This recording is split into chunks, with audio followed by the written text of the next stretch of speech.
Wasch guten Tag, and welcome to Shift+F1, a podcast about speedy race cars. That, by the way, is Austrian slang meaning to play the butt card, which means to have bad luck, apparently. Alonso said he's had bad luck recently, but is that about to turn around? I am Drew Scanlon. Joining me, Rob Zachney. How are you, Rob? Very warm. We're in the depths of a heat wave, and it is more than my AC can keep up with. So, recording in the morning during the few hours my office is habitable. Nice. Danny O'Dwyer, again, on assignment this week. Should be back next week. If you are new to this podcast, a very warm welcome to you. And if you are new to Formula One itself, we've got an episode just for you. The preseason primer episode assumes no prior F1 knowledge and explains how the sport works and who everybody is. So if you'd like to go back and listen to that, it's episode 298. Also, this show would not be possible without our audience over at patreon.com/shiftf1, where every month we release ad-free versions of the podcast early, along with bonus podcasts and videos exclusively for our patrons that cover racing documentaries and films, F1 video games, experiments with other racing series, and a lot of weird things. So if you would like to support, if you would like to support the show and get access to all of that fun stuff, head over to patreon.com/shiftf1 or click the link in the show notes. We've not really nailed down a June/July. I think we might try to do F1 the movie. We might just go see that movie, yeah. When I come back, but a lot of other good suggestions in the Discord. Let me see when is it showing at the Jordan's Furniture IMAX? That's the real question. While you look that up, I'm going to run down our list of title sponsor patrons over at patreon.com/shiftf1. Chicken Finger Pita, Matt and Harmony, Deange, It's a Me Ferrario, Get Rich or Die Ryan, Agave ATX. Really got to enunciate these title sponsors. Sponsors really care about that, Rob.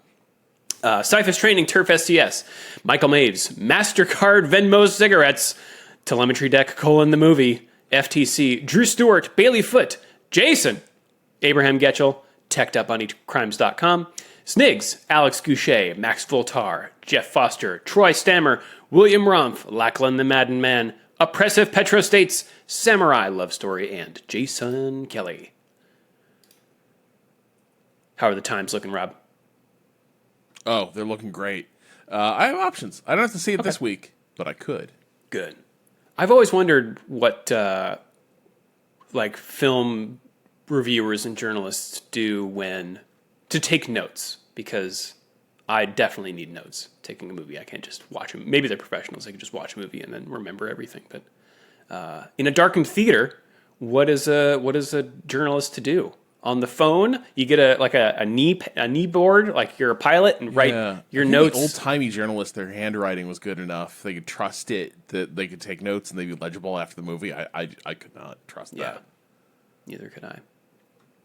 All right, well, we'll figure something out. We're definitely watching the F1 movie at some point. So stay tuned for a bonus episode on that. But for now, we're going to jump into the news before we get to the Austrian Grand Prix. But yes, there are a few news stories to hit here. Number one, starting it off, Valtteri Bottas. No hard and fast news here yet, but sources say, what is the actual lingo here from Autosports? Yes, senior representatives of the American brand Cadillac, set to make its F1 debut next season, will attend the British Grand Prix and speak to candidates for its 2 seats, with Bottas understood to be top of the list. So, yeah, Rob. Did you see the Instagram video that he posted? Yes. He walks over to a Cadillac Escalade, I think, and notes the inside and says, "What a nice seat. There are 2 seats, both of them free." And then a voice from off camera says, "Try sitting down." He says, "Not yet." I'll put the link in. He's gotten so good at this. Yeah, it's really something. The video has the energy of a Muppet bit. It's a little bit like the nope, the Martians. It's got a little bit of that vibe. The fact that he did reinvent himself as well. we have to, hats off to him. Yeah. He played this long game of reinventing himself as the most American Scandinavian the world has ever seen. Yeah. All in preparation, apparently. We're wondering, like, what's going on? Well, he somehow knew that there'd be an American F1 team coming. And He's playing 4D chess. yeah, he was getting ready. He was like, at the time, he probably figured he's going to have to out American Danny. And so he became this guy. And now he's a posting machine. He's just living his best life. I think it's a great fit. And he was a very, very good driver. That is undeniable. Is his form never really did dip at Mercedes. Like, he couldn't keep up with Hamilton across the season. But boy, if you look at like how hard it is to have two drivers performing side by side without there being weird drama and always generating lots of points, like Valtteri is kind of the platonic ideal of the number 2 driver. Yeah.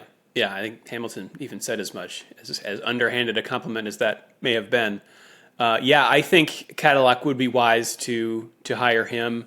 The other big experienced driver out there with a lot of races under his belt is Sergio Perez. I mean, Ricciardo is also there as well, but both of those guys' stock, I think, has fallen a little bit versus Valtteri.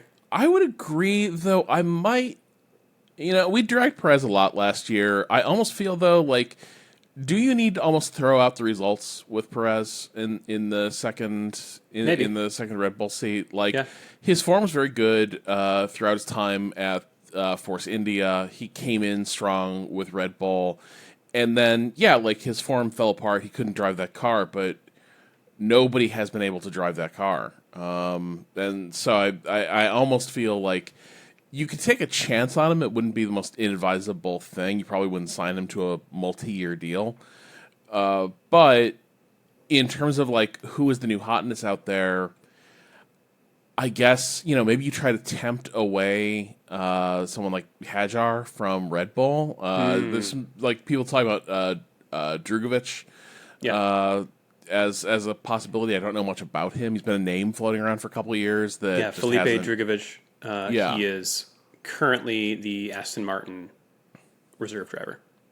I know that I'm the only person on this island who beats this drum. I just don't understand why people do not want to see, or maybe Alex Palou's people have made it clear, like, that he's not interested in F1, but he's entering this stratosphere of performance that, like, Serena Williams and like Valentino Rossi are like a handful, like only a few athletes have pulled this shit off. The dude's won almost every race in IndyCar this year. Wow. Like, he's won how many championships in a row? And it's a series where that kind of reliability, it's not like in F1 you got the winning car that year, you're going to have the season where you win almost every race. That doesn't happen in IndyCar. It's not supposed to. And Alex Palou appears to just have it like that, and so it's for me, it's like the $1 million question of like, I just want to see it, because it's so hard to compare the two series, but every indicator is like, this guy might be one of the greatest drivers to ever live. Wow. Yeah, I mean, as let's see, the author of this article, Roberto Chinchero, points out, and I'm inclined to agree, if Cadillac goes with experience for both seats, it's looking like Bottas and Perez would be the right way to go.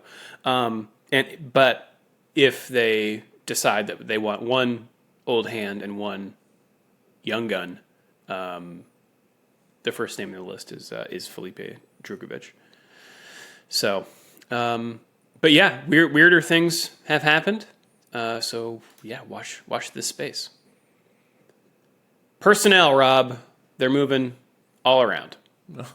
Yeah, and this is sort of a another piece of the disarray at the FIA story that we've been following under Ben Sulayem. So Sarah Mariani, the Sustainability, Diversity, and Inclusion Director, has left. It's unclear. I saw a lot of reports saying that it was a firing, not a voluntary resignation. And the statement she released does not seem like somebody who is happy to be departing their role, leaving on good terms. She wrote, "It is sadly time to say goodbye. I loved the ride. I enjoyed every minute of it. I enjoyed the amazing work we did and my incredibly talented team. I did not expect it would end so abruptly, but life goes on. There is a life outside the FIA, a life where talent and dedication are rewarded, where women in leadership positions can thrive, feel valued, and respected." Wow. Okay. Yeah, it's not hard to read what's going on here. It's a little different than the other resignations. Like between a lot of the resignations, the firing of what was it, Niels Wittig, who was the head of officiating for the steward for a number of years. That was sort of just the race director, I believe he was. That was sort of a surprising firing. You had the other guy who left, talking about the lack of integrity from Ben Sulayem's office, and now you have this. The new twist on this, obviously, is it's the unsurprising backlash against something that's associated with DEI, and it is a woman in the firing line, and she's indicating here that a degree of sexism, misogyny, prejudice has been part and parcel of what she's experienced at the FIA. Not a huge surprise, but it is striking. It is striking when you see things across a lot of fields, all part of the same reactionary backlash, right? Like it's like we live in an odd time where like shitty, swagless losers are in positions of authority, and they are sort of trying to rebalance the scales, and get rid of efforts of inclusion and equity that have been made over a number of years, and this is sort of a piece with that. Yeah. Yep. Don't know what else to say about that, but it's worrying. When's that new election coming around? Yeah, but I don't even know if I can feel optimistic about it. After I know. all the because the other thing is it's not. Well, one, I mean, so far, the democratic process has not really delivered us from a lot of these ills. But also, the FIA is not even a democratic body. Like, this is kind of how many of these clubs can you leverage to get your backing? And that appears to be what Sulayem's good at, is, cozying up to these other sort of like petty tyrants. Well, from one malevolent dictator to perhaps a benign one, James Vowles has signed a new long-term deal with Williams. He had joined the team in 2023, and so he's re-upped his contract. Not a lot of other news to break here, but he just says, "I'm delighted to sign a new contract. Williams felt like home from the moment I walked through the door." I think they are right, and everyone is right to make this decision. They're sitting fifth in the championship right now. 23 they finished 7th, and 24 they finished 9th. But I don't think that tells the whole story. I think, the hat I'm wearing aside, I think this is a team on the upswing, and it makes sense for him to want to stay there. The vibes have never been better. Yeah. So it does seem like a good fit. Having said all this, probably he'll be canceled within the next year. Something will. That's how it goes. Actually, he's a huge creep, or he's just cold-blooded. You wouldn't think he'd be so mean, but actually makes tons of people cry. That's having been this guy seems like one of the good ones. Yeah, that'd be devastating. That'd be like if Tom Hanks was canceled. You know what I mean? Yeah. Yep. All right, last bit of personnel news and last bit of news here, Rob. What's going on with the silly season? Has it kicked off already? Well, I mean, it's still sort of in the midst of it, and the thing that the big domino is what is Max going to do? And it's hard to say how much of the story is just generated by. I mean, all media needs stories to sort of fill out the week, and there's a possibility that this summer Max will exercise an option he has in his contract to break contract with Red Bull and go seek his fortunes elsewhere. Yeah, we believe it's performance-based. Like, right. if he is at a certain point, and I think Helmut Marko has confirmed this, but not the actual position, just that there is if Max is in a certain position in the championship by the summer break, which is after Britain, so we've got Austria and then Britain, he can exercise the clause to escape. And so, because that option exists, we're going to write a lot of stories about what would happen if he did exercise that option. Where would he go? And the natural and almost only logical landing space for him would be Mercedes, which means that Russell, who is currently in the final year of his contract, would be out of a drive because it's very clear that Antonelli is sort of the future at Mercedes, practically a member of the Wolff clan. So that would be the end of Russell's time at Mercedes. However, there's been very little indication that Max actually wants to leave. Now, he's been at points of the season very unhappy with the state of the car, very frustrated, but he's also made comments that suggest he's going to continue staying at Red Bull. That is his home. That's where he wants to stay. The interpretation a lot of people have of this is that Toto Wolff has always sort of viewed Max as the one that got away and would love to bring him over to the team, and is just holding fire on renewing Russell until that possibility is thoroughly dead, right? It's basically like, once the wedding between Max and Red Bull actually happens, then Toto Wolff will finally ask George to marry him. But until then, who can say what the future brings? The heart wants what it wants. I think, but also, like, the less cynical interpretation is that Wolff has always tended to leave these signings late. They just make decisions about these personnel issues later in the season. They sign contracts late. And Russell has had a very good season. There's no reason they wouldn't want to renew him. It's just on the outside possibility that Max leaves. That would leave him in an opposition. That's where Aston Martin comes into the picture. Aston Martin is supposedly interested in Russell, but then the question becomes, well, what's happening to Alonso in that scenario? And the word is that, like, Alonso might be considering other options, but the question is, like, does he really have that many other options? He has connections with Alpine, but why would the unluckiest driver in the world, why would he leave Aston Martin on the eve of them, making the Adrian Newey mobile fully operational? Why would he do that and go to Alpine, a team that appears to be just an active, like, tire fire, just because, like, he's buddies with Flavio? Flavio's his manager. Right. And he's always said very warm things about Flavio. Flavio fixed a race for him. That's not a bond that you don't take that casually. Like, you get kind of permanently but not really banned from the sport because you rigged a race and you had a child crash a car so I could get a free pit stop. Like, that is, like, That's true love. I'm gonna remember that. Yeah. Exactly.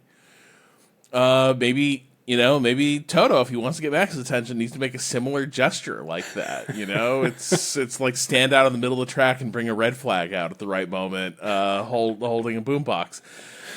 So, like, but the other thing is is this a little bit of a smokescreen for, like, does Aston Martin kind of secretly want to move on from Alonso? Where it's like, if Russell's available, his form's been very, very good. And the weird thing is, and this is, I think, a challenge for Aston Martin. I'm so curious what the dynamic is. It's always like you measure the apples to apples comparison is always like, how are you doing with the teammate? The validity of the comparison at Aston Martin is really hard to pin down. As pay driver vanity projects go, Stroll is like one of the better ones we've seen out there. But he's routinely beaten like a drum by Fernando Alonso, who is like 57 years old. And that, like, how do you interpret those results? Like, he is a great driver, but we're already seeing that, like, it looks like Lewis's form might have slipped in the last couple of years, where he's lost like a couple tenths, and he can't quite find them. It seems reasonable the same thing would have happened to Alonso, but maybe it hasn't, and that gap is real, or maybe it's that Lance kind of sucks, and you need a much better driver there in the first position, and Russell might be a better candidate. My suspicion here is nothing happens. Like, in the end, I just don't think anything's going to happen. I think Max is going to stay at Red Bull. I think once that happens, Russell will stay at Mercedes, because Adrian Newey aside, the arc hasn't been great at Aston. There's not a lot of options, so I think there's a lot of incentive for these people to all stand pat. Yeah.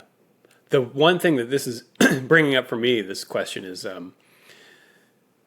if there's ambiguity about whether Verstappen is going to stay with your team, if you're Red Bull, and you've got a 2026 car coming down the pike, do you take that opportunity to design it in such a way that two people could drive it? Or do you double down on your weird Verstappen-only car? Because if he then leaves, are you a midfield team? So, my suspicion is this problem will go away a little bit next year. Because the way this has been described, and I think Albon described it in his interview with High Performance, the car doesn't come out of the factory. The design doesn't come out of the factory being a Maxmobile. It evolves consistently in the direction that he and his preferences point the car. I think they are going to try to get on this problem of, we need a more neutral handling car that both drivers can drive. We cannot go through another era where Max is competitive, but we are not in the Constructors' Championship. They will try to solve this problem. I think in 2026, because you're going to come from, like, you're going to have sort of a clean sheet of paper, I think they will sort of go back to a more neutral handling car that will hopefully address the problems they've been having. I think the problem will reoccur, right? I think it's the thing where it's like Max's influence on this. I think is more like, just as a concept for a car evolves, he's like the sun. And the car is the tree, and it's going to stretch toward the angle of the sunlight it gets. Yep. But I think in 2026, they're going to have a sapling. And they're going to be like, all right, this one, we're going to have it go straight up. We're going to put some rings on it, whatever. It's going to be fine. It won't be, but they're going to try. But it might be a golden opportunity to try to get someone else in there who would be a good enough driver who would also be able to credibly challenge Max in terms of, like, no, the car should go this way. And you might at least have, like, not necessarily a sun, but a grow light that you can put in there and have things sort of pulled back the other direction. Yeah, and maybe it splits the difference. Yeah. Yeah. Yeah, I think 2026 is going to be really, really interesting. So I can't wait for it to arrive. A couple quick hits here. Liberty Media has been given the thumbs up from the European Commission to acquire MotoGP. So that is probably moving forward. And the South African Grand Prix pitch from Kyalami is also moving one step forward. We haven't had confirmation yet, but basically F1 has given a thumbs up from them in their designs. So whether that they're not happened, worried about the white genocide? F1 hasn't been talking to Grok, I those guess. poor refugees that were landing in the United States. I was like, I don't know, maybe this isn't the right time. And that's all we got for news. We're going to take a quick break, and then we will be back with the track walk. All right, Rob. Austria. Austria, the Red Bull Ring, formerly known as the Österreich Ring. So, this is a storied circuit, one of the old classic style circuits that has been, I would say, pretty successfully reinvented for the modern era and rendered safe, which was the main focus of this thing. So it's a post-war circuit. It was built like a lot of tracks of this era were. It was built sort of on the site of a small airfield, and for a number of years it was a lot like Nürburgring style, or like Spa used to be, narrow, twisty, like tarmac running through a very hilly. It's Austria, right? So it's all hillsides, very narrow, very cool track. If you pull up videos of the old track, you can see the issue right away. Overtaking impossible. This was in the era where they were like, oh, who needs a wall or a guardrail when you have a beautiful hill that sort of marks the edge of where the track is? And so if you went off, you just go into an earthen wall or get the car flipped. Hyper dangerous. The track was so narrow that cars couldn't overtake, nor could they take evasive action if a car was stranded or disabled in the path of travel. And because of these issues, they had a lot of fatalities and a lot of horrible other accidents. And so the thing was reinvented by Hermann Tilke in the 90s. And Tilke gets a bad rap, but I would say this is one of his better efforts. He basically cut the track in half. He cut out one of its more iconic sections, the sort of the sweeping right-hander that sort of looped back toward the start of the circuit along that hillside. He cut that out and gave us the circuit layout we have today, which is 3.6 miles, 5.9 kilometers.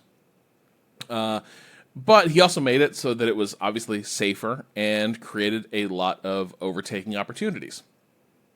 And it has lived up to the billing. This has been consistently one of the more dynamic tracks and generated a lot of memorable racing moments for a number of years. And the reason for that is it's got the first sector of the circuit really is built to generate a lot of overtaking.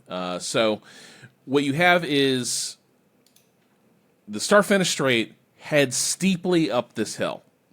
Gorgeous racetrack. Photography is incredible. Sound of music with cars. It's awesome. But like turn 1 is a sharp right-hander. You continue heading up a hill. Turn 2 basically doesn't exist. It's barely even a kink. So it's real confusing. You'll hear them talking about, well, they're heading down to turn 3. And you'll be like, I didn't see them. When did they go through turn 2? Turn 2 is a phantom. It's an illusion. Turn 3 is a really sharp right-hander, and then that launches you downhill toward turn 4. You can overtake at just about any of these corners.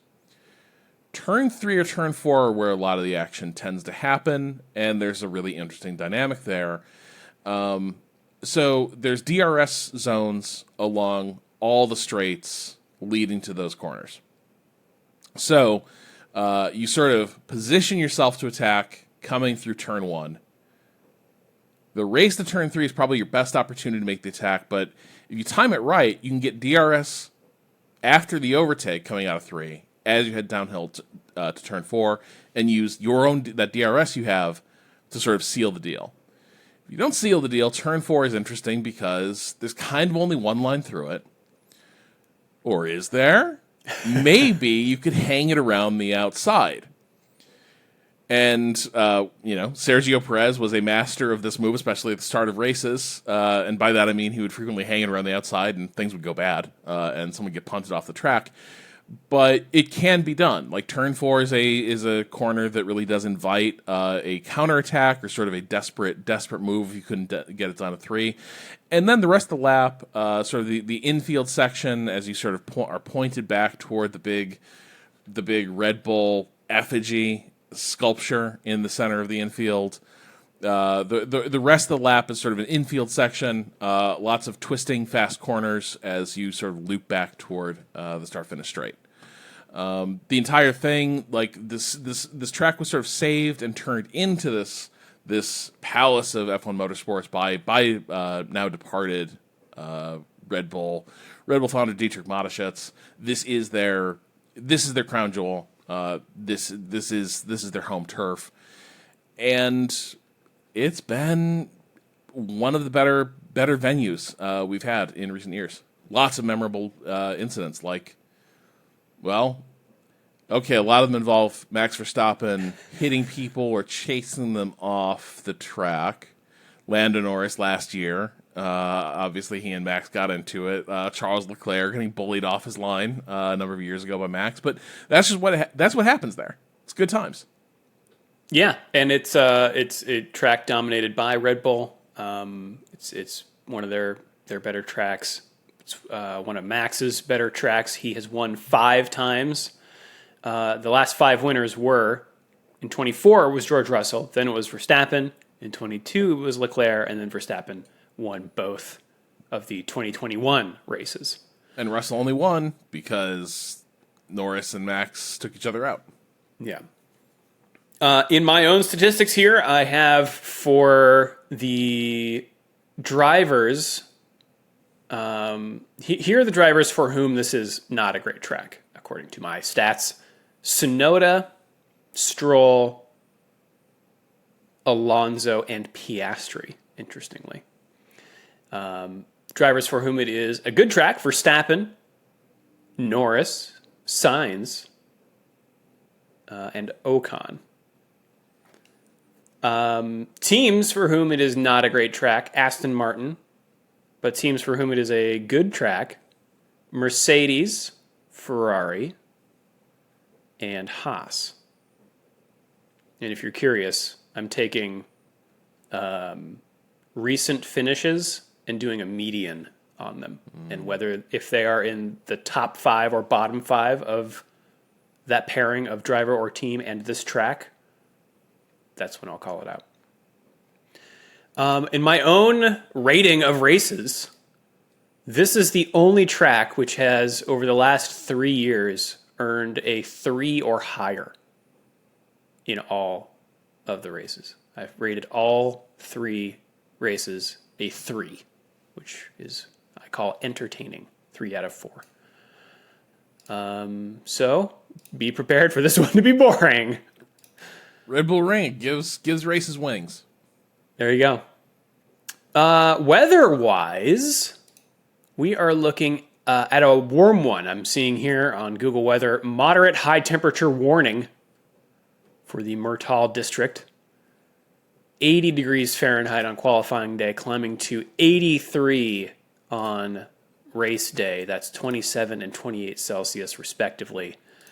And precipitation looking like 0 for those 2 sessions, and very light wind. Looks like 5 miles an hour on qualifying day and 3 miles an hour on race day. That's 8 and 5 kilometers an hour. So,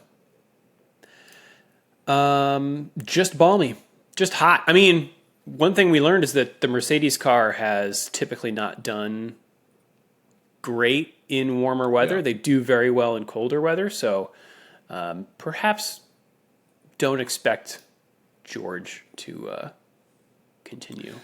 No, and there's the altitude issues as well with this. It's not the most severe that there are on the track, but it poses challenges with cooling, power output. And yeah, when it's warm here, things can get a little hairy. Yeah. Well, let's run down the drivers and teams championships as they stand heading into Austria. Oscar Piastri is on top of the drivers' championship with 198 points, 22 points ahead. That's less than a win. Win plus DNF. Of his teammate Lando Norris, 21 points ahead of Verstappen in third, who himself is 19 points ahead of George Russell in fourth, who's 32 points ahead of Leclerc in fifth. Then a 25-point gap to Lewis Hamilton in sixth, a 16-point gap to Kimi Antonelli in seventh, a 21-point gap to Alex Albon in eighth, a 20-point gap to Ocon in ninth, and then it gets much closer. Isaac Hadjar is 1 point back in 10th. Hulkenberg is 1 back from Hadjar in 11th. Stroll is 6 points back in 12th. Sainz, 1 point back in 13th. Pierre Gasly, 2 points back in 14th. And Tsunoda is in 15th, 1 point behind Gasly. Then a gap of 2 to Alonso, 2 to Behrman, 2 to Lawson, 4 to Bortoleto with 0, and then also 0, Franco Colapinto and Jack Doohan. McLaren is on top of the constructor standings with 374 points. That is 175 ahead of second place Mercedes. They are only 16 ahead of Ferrari in third, and Ferrari's 21 points ahead of Red Bull in fourth. Then a sizable gap of 107 points down to Williams in fifth. Haas is in sixth place, 27 points back from Williams. They're tied with Racing Bulls on points. Aston Martin is in eighth with 22. That's 6 points back from seventh place Racing Bulls. And that's 2 points ahead of Sauber in ninth, who themselves are 9 points ahead of Alpine in 10th. Still figuring out how to convert that into, to read that aloud, that information aloud in a way that is understandable to listeners. Yep. So apologies if that's just hard for you to follow. But you can join the standings yourself using the link in the show notes to join our fantasy league. You can also send us an email, shiftf1podcast@gmail.com or f1.cool/emails. Rob, do you want to take this one to start here from Anonymous? Sure. I work with IWC, who are the main watch sponsor of the Mercedes team in the F1 film. Other than now knowing what watches are printed on the drivers' race suits, my work hasn't bled into F1 too much. However, there are a few things that might be interesting to you. IWC, standing for International Watch Company, has a bit of a boring reputation in the watch world. Allegedly, I know nothing about watches, and yet you work there. So having Lewis Hamilton for all your marketing materials was a massive bonus for them. In December, we had a multi-week effort to wipe all Lewis content from the databases. Oh boy. Even just his wrist and hand images had to be removed due to his recognizable tattoos. Oh, wow. Now all IWC have are George Russell, not beating the boring reputation, and Kimi Antonelli, a literal child. So they have instead gone ahead and made a special watch to honor Toto Wolff that is specifically designed to withstand 30,000 Gs and his tendency to smash things. 30,000 Gs? At a certain point, I think you're probably just...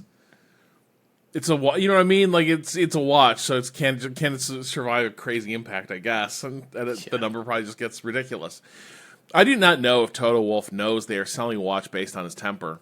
Also, only 100 have been made, and they cost €95,000. Oh boy! For the F1 film, these are the final days of an effort that has lasted years. Last time IWC agreed to make watches for a film, it was the second Aquaman, and I guess they agreed to it when they thought it would matter. Instead, no one at IWC even knew what the two watches were for in the database, or that they had spent who knows how much on something no one noticed. For F1, this seems to already be a much better campaign. They have made at least 10 unique watches that every character in the film will wear. Wow. I also just want to complain that the title has been a nightmare localizing across the world languages, with some directly translating F1 the movie to F1 il film, or just F1 or F1 royalty mark, or the Chinese title, which might be called F1 Fast and Furious or F1 Full Throttle, depending on what translation service you use to check. I will still go and watch the film, but I will be so glad to be done with this soon. Wow. I love this shit. An email I return to a lot is somebody wrote to us about perfumes and colognes and like the grades of scent that are out there, like in terms of like the chemical compound and composition, where it's like some are just like scented water, but then there's actual like there's sort of a tier, and like the really good ones are sort of built differently. And I was like, I had no idea about any of this. So I love hearing. If we got people out there who work for Rolex or Tag Heuer, let us know what's up. Yeah, If you we'd got love to start some watch employee beef. discounts, like call me. I just love the notion of an IWC employee looking through the database and going like, "What is this? Oh, the Aquaman. We made an Aquaman watch. I'm pulling And it's how much? I'm looking up Aquaman IWC watch. Honestly, Great. If you find something, I'll put a link in the show notes. Next one here is from Steve. Hey guys, Steve from the Discord here, responding to the livery question from the other week, just to give a little more insight on how livery designs are put together and the difficulty in serving so many different masters. I can only come at this from a point of view with direct experience doing it in NASCAR, but as with all things related to design, a lot of this will apply across the board. The first thing to note is that every single sponsor, team, manufacturer, etc. will have a different set of rules and pathways as to how this process even gets started in the first place. Some sponsors will use their own marketing firms or design in-house. Some will let it fall to the team or manufacturers who have their own marketing firms. This is where I sit. Or in-house or freelancers. To take my most recent work as an example, the process started with us being sent the sponsor's upcoming brand/marketing guidelines to use as a base for what the company is looking for in general. From there, I put together a deck of designs trying to hit the broad strokes of different aspects of the brand that seemed the most important. Once the feedback from that round comes in, we whittle it down until we land on what works best from both a creative and a brand needs point of view. This process can be either very easy or completely soul-crushing, depending on how willing the sponsor is to bend. Brand guidelines can be extremely stringent, and race cars are notoriously weird shapes. Tilting the logo, not leaving enough room around the logo, or cutting off the logo in any way are usually no-goes, which makes it a magnitude more difficult to actually fit the logo more comfortably on the car in a way that doesn't look, for the lack of a better word, weak. So, once all that's approved, you now have to deal with the race team itself. Does this livery conform to the team's standards? Does anything here conflict with the logos of the team's associate sponsors who already have their smaller spot on the car locked in? My most recent car had to be adjusted in a pretty silly way to work around another sponsor's logo, which thankfully ended up working out okay, but could have been a disaster. An extreme example of this is Monster Energy, who demands that their logo is always on a black background, even when not the primary sponsor, leading to strange black patches on cars where it wouldn't normally make sense. In general, designing these things is difficult because you have to serve the needs of the many, many entities that are paying for it. Many of the best-looking race cars are usually the ones that had sponsors that were flexible enough to allow for creativity. Obviously, nothing I say here can be taken as gospel, but I've been doing this for over a decade now, so I've seen enough to know roughly how the sausage is made. That seems like a real task. Yep. That doesn't seem fun at all. It would be, only because of all the people complaining, right? Yeah, it reminds me a little bit of the John Mulaney bit, where it's like when you write like "Happy Birthday" as a child, it's like big H, and then you just squeeze in. It feels like a similar thing happens where it's like, okay, I know what the branding should look like, all that. Yeah, great. All right, now put it all together on a car alongside other brands. Nope, no, thank you. Yeah. Godspeed, Steve. Thank you for your email. You want to take this next one, Rob, from Blake? Yeah. Blake writes, hey guys, not sure if you have all seen the images going around of the drivers of the red carpet for the F1 the movie premiere, but they are certainly something.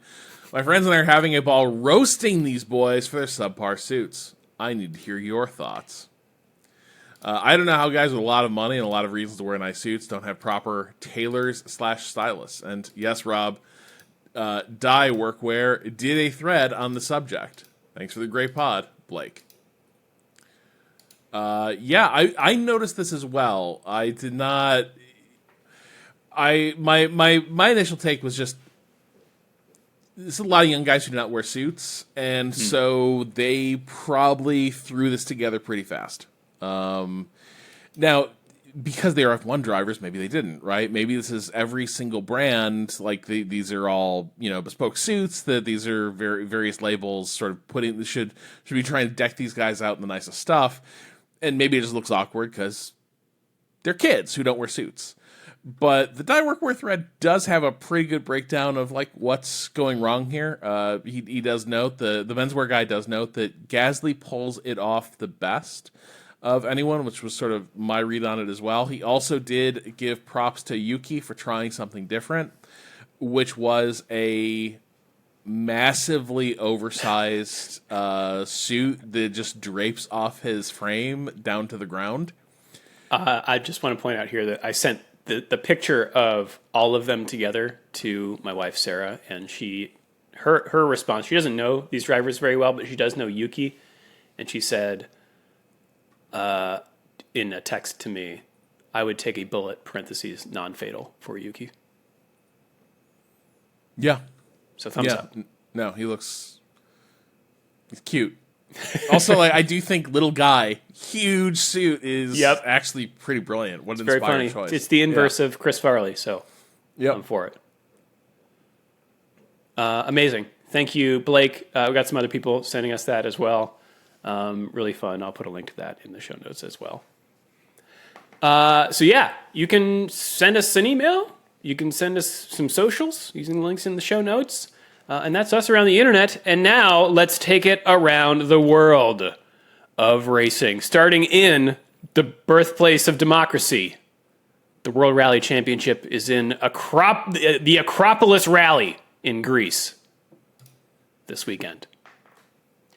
A little further afield, in Hampton, Georgia, at the Echo Park Speedway, we've got the NASCAR Xfinity Series for the Focused Health 250.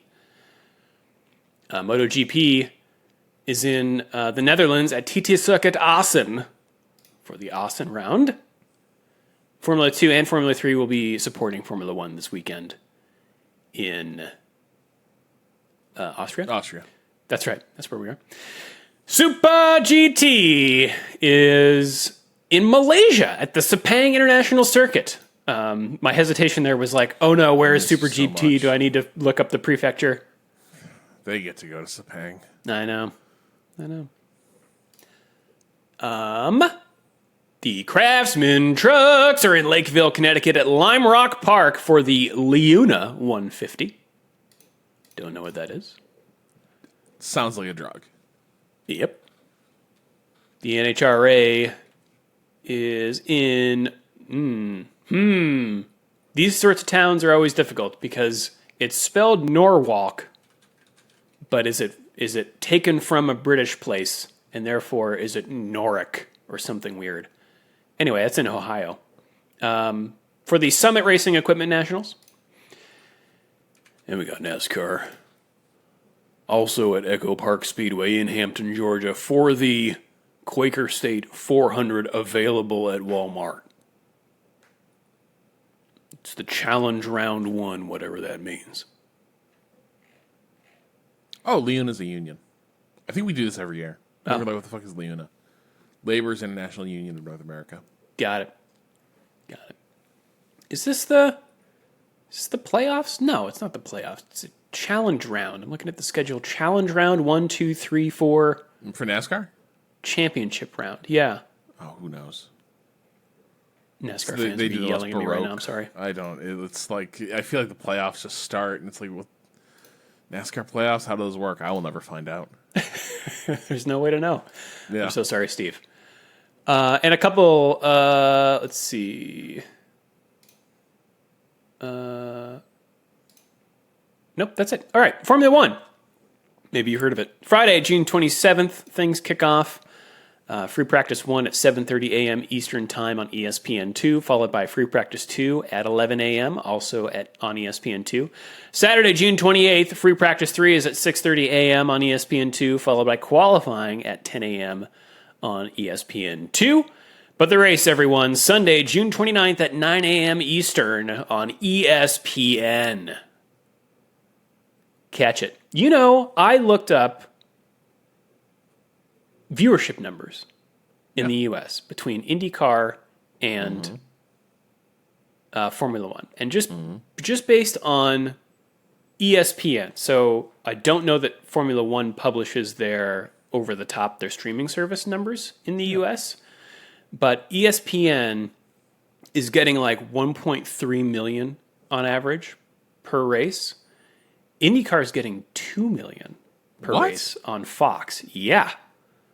That's according to IndyCar themselves and ESPN themselves, but it's according to those numbers on television, more people are watching IndyCar. It's very surprising to me. Yeah, well, all right, we need to spin up a second podcast. Indy Racing Council or something. I don't know. Yeah.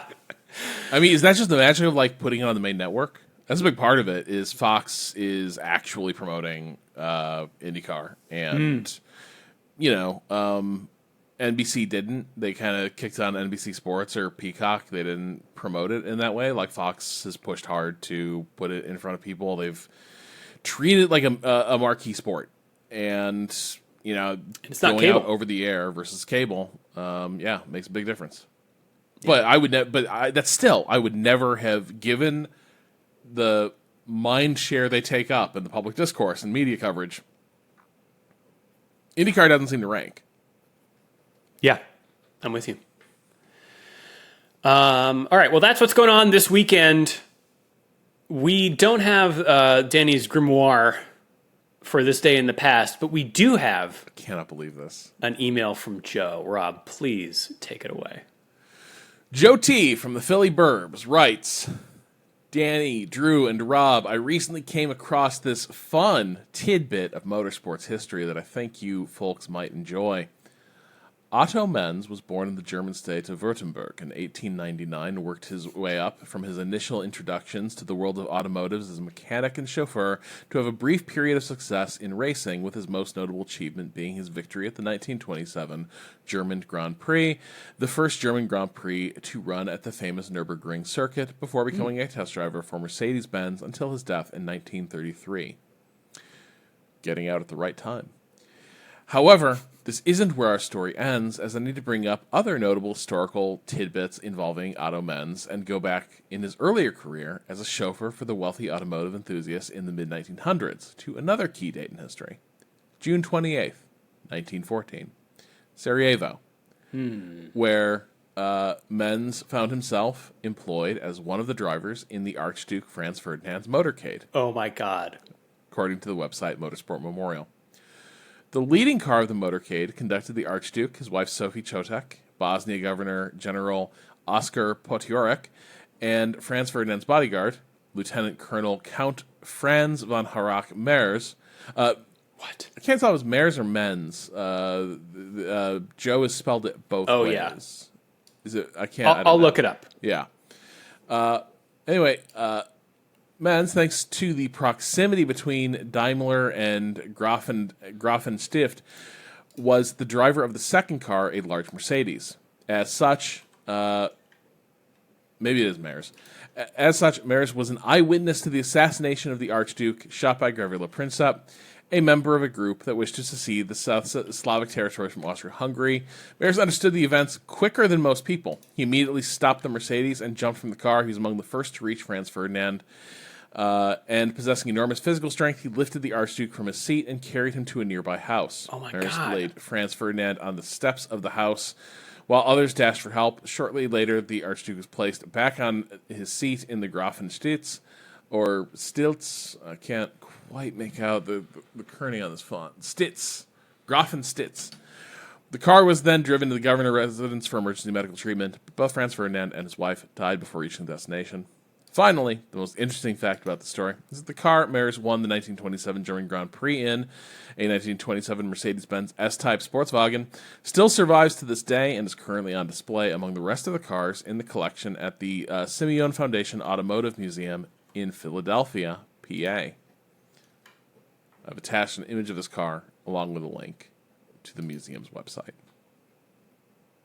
Amazing. Incredible. Wow. I didn't think we could top like the mass death at Le Mans or Imola 94, but like motorsports being adjacent to the start of World War I, incredible. Yeah. Somebody stop them.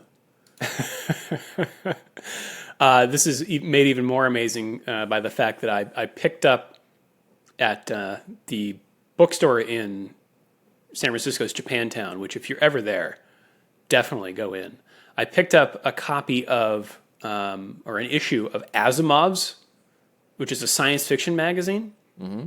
And in the May-June issue, there is a story that I read last night about time travelers going back in time to mess with Archduke Franz Ferdinand's assassination.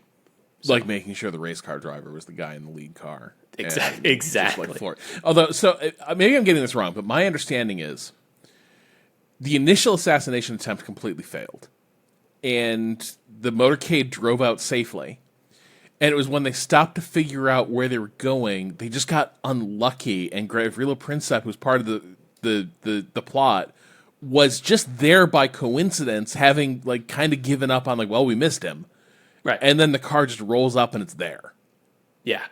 Yeah. The way that this story, and I don't know the veracity of it, but the way that the story in my science fiction magazine describes it is there was like someone hurled a bomb at him.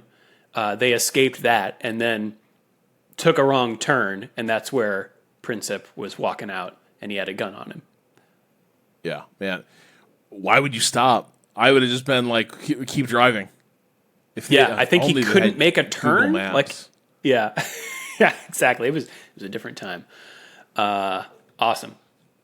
Thank you, Joe, for injecting a little history into this pod. All right. Well, final thoughts, Rob, ahead of Austria. Looking forward to it. It's been an interesting season, and yeah, like you're not wrong. That race consistently has been entertaining for a number of years. It's kind of engineered to be that way. So, hoping for another good one. Yeah, me too.